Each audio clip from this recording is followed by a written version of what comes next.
little vapor barrier thing sort of went flop. That's all on the inner side. So that that was pretty shit, basically. Now, I noticed, yeah, I sort of tapped it down a little bit with my foot. But even before I tapped it down with my foot earlier on in the night, yeah, I had to get up and go to the toilet, and it was already like this within the first 2 hours or so. But the rest of it went all right. I ended up sticking the window down a little bit. I just had that bent in a little bit. It sort of folded back up when I closed the door again. Long and short of it, most of this is pretty good. There's a little slight bit here and there, except where these two pieces folded, because that's like two halves, and then it just freaking comes straight in through there. My head's up about here. I've got one or two where it didn't actually do much. It was like it ran instead. And yeah, just a little bit on this one here. So yeah, ventilation's definitely a thing. I don't know if we're going to have a ventilation fan. And I got those solar ones that extract out, that you put on and they extract out. I don't know. I'm going to play around, test the solar panel, see what voltage they run out. I might be able to run it off 3.7 volt battery in a USB battery bank overnight, of which I have one in an old Bluetooth speaker where the speaker's turned to shit but the battery's still good. So anyway, I also found out something too, trying to get the window down last night. The bloody battery's turned to shit on this thing. It's been doing one or two slow cranks, and yeah, well, yeah, I've actually got to go and jump start it in a minute after I have breakfast. So yeah, I had the internal light on for about a minute, because all the door lights are usually turned off with this, and it's been sitting here for 3 days and the batteries ran flat. Over unlocking it and locking it 3 times, and yeah, having the light on inside for about a minute. That's it. So the battery is indeed buggered, but by hell, that's some bloody condensation.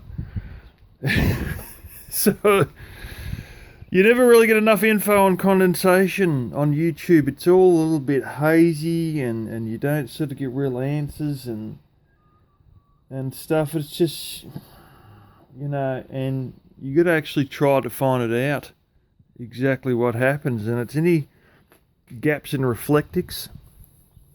So that's dipped in a bit. It's probably not pushed up hard enough, and yeah, places with no reflectix at all, even ones that you think you got a bit of a vapor barrier on. But I'll just go around again. I'll show you how there's another little factor that played out here too. I ended up using that didn't do a fucking thing, of course. I ended up sleeping with a fitted sheet on the top. It's sort of good. You can hook it into your shoulders and the sheets don't slide off. Yeah, ended up using 4, and then they started 2 went out, and then I let up another 2, and that sort of kept me going all right. Oh, I keep forgetting to tell you guys, I put the sink in.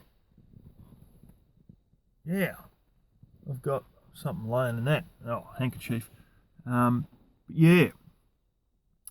I haven't done the actual pipe for it yet, because I'm going to have to take all of this out. I want to put the fridge in, and I don't want to have to pull the pipe out through the wall there.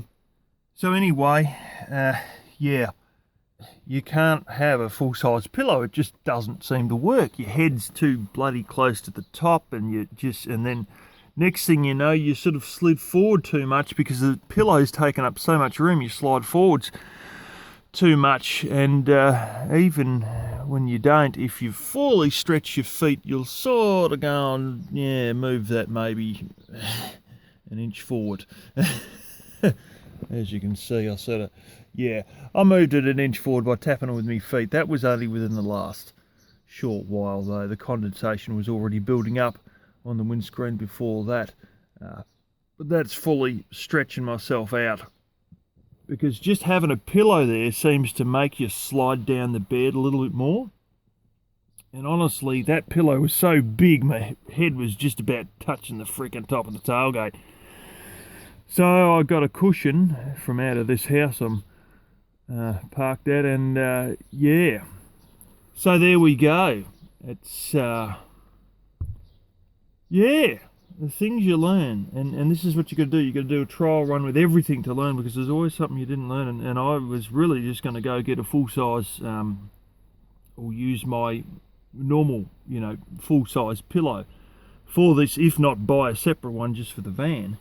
Only to find out that no, your head's just all wrong with one. And it might be to do with the mattress, because the mattress sinks beautifully, and it's not a super hard mattress. And I've got a feeling my one at home originally, when I first bought it, was a lot harder than this is. And because of a bit of a sink in it, because it's so soft, you feel like your head's taller than it is in your bed at home, type of thing. So you test all these things, and yeah, I also realised I had a little bit of light creeping through the bottom there too. So that is a bit of duct tape there, but underneath that string there, that's a bit of light creeping. That could have been part of the fact of the condensation, but you've got a big gap. It's like freaking 3/4 of an inch there, so that's probably what really caused it. And I thought I would be, like, I have seen this thing where they, a guy who had converted a van over in England was saying that what it really is, it's bare metal. Any bare metal is what the condensation goes on. And I thought I'd get something, having me head here and huffing around this place all night. And, basically, there's nothing. It's all perfectly dry.